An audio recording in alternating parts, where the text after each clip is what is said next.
Ассалаумағалейкум ағайын, қалайсыздар? Сіздерге бүгін жақсы жаңалығым бар. Менің көчімдерім 5 айлығында бірінші жұмыртқасын туды. Негізі бұл мен осыны 2-3 күн бұрын көрдім да. Жұмыртқаның біріншісі негізі бұлар туғанын жарып тастаған ғой. Құтқарылып көрдім, ойладым бұны. Машаға кеп тастадым ма депше. Сөйтіп қазір кіріп қарасам, мына көчіндерім бірінші жұмыртқасын туды. 5 айында кіріп отыр жұмыртқаға.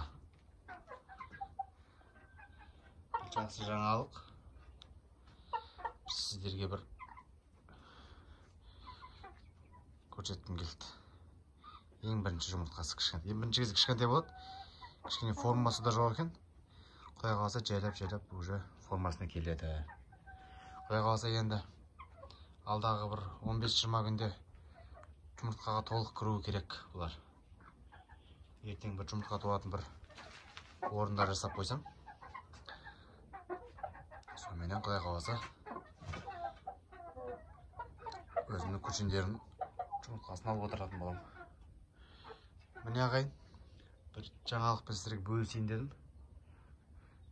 Шаруашылықтарыңыз дамысын. Әр қазақ бай болсын ағайын.